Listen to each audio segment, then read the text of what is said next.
So let me say it clearly. The United States can, must, and will lead in this new century. Indeed, the complexities and connections of today's world have yielded a new American moment, a moment when our global leadership is essential, even if we must often lead in new ways. A moment when those things that make us who we are as a nation, our openness and innovation, our determination and devotion to core values, have never been more needed. This is a moment that must be seized through hard work and bold decisions to lay the foundations for lasting American leadership for decades to come.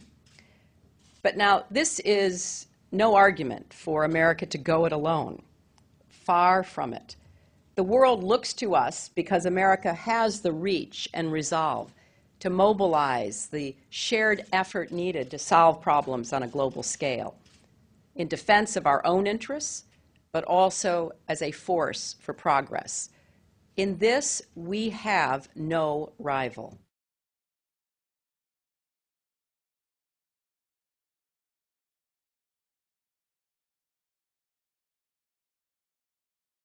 The big story of the day on Wall Street was the parent company of the New York Stock Exchange in advanced merger talks with the owner of the German stock exchange, the Deutsche-Boerse. That news came as the London and Toronto exchanges announced their own merger that could create a major new trading center for mostly the mining shares. Topic A tonight. Is America at risk of becoming a second-rate financial power on the global stage?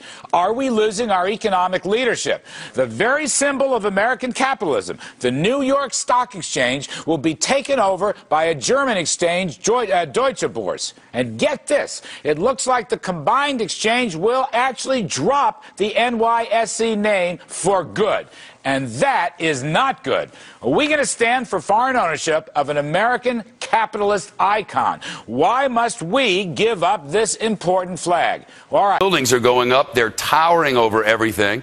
And the 9/11 Memorial is scheduled to open about a month from today on the 10-year remembrance of the attacks of 9/11. But the place barely resembles the initial plans for the site. You may recall seeing renderings like these as part of design competitions for both the site and the memorial. Some of the submissions were more practical than others. The winning plan featured a wedge of light, which would appear every 9/11.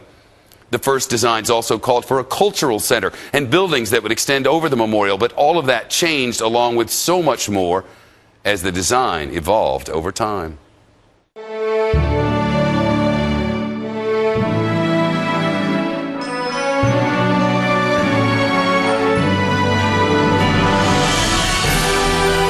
This is a symbol of America. This is a symbol of freedom. But this symbol, which we first saw in 2003, was entirely different than the one rising over Lower Manhattan today. We have a phrase in architecture, it's called going back to the boards, and that's what we really had to do, to start all over again. David Childs initially designed the site's tallest skyscraper as a warped reflection of the Statue of Liberty.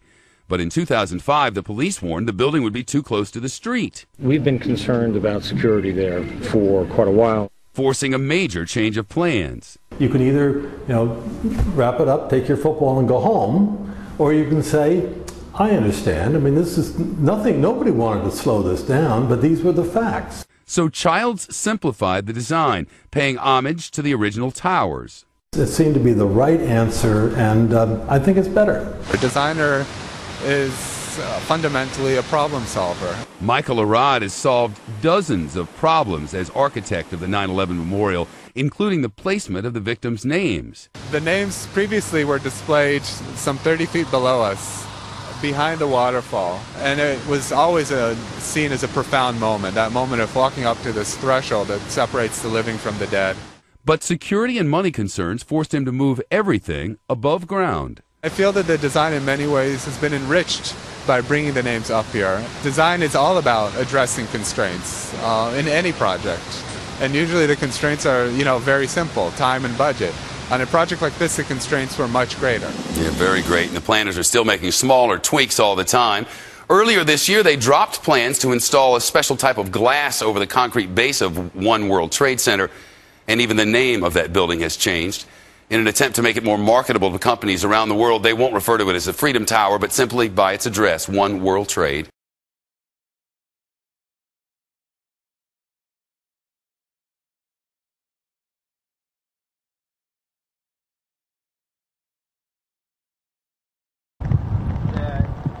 Let me just look at the lens real quick. You can see through it, right? That's okay?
It's very foggy in the camera.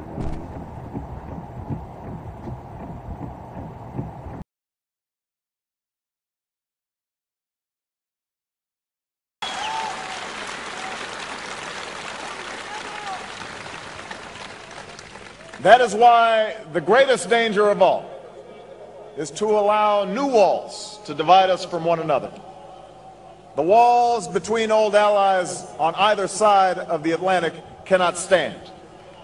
The walls between the countries with the most and those with the least cannot stand.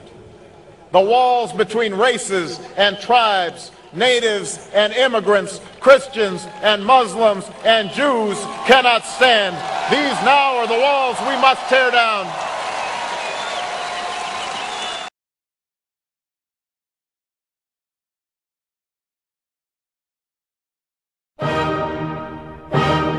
If the Christ or Buddha returned today, would you recognize him? The one awaited by all major religions has come when we least expected it. He is ready to emerge openly very soon. Look for a bright star shining in the sky night and day as a sign of his public emergence.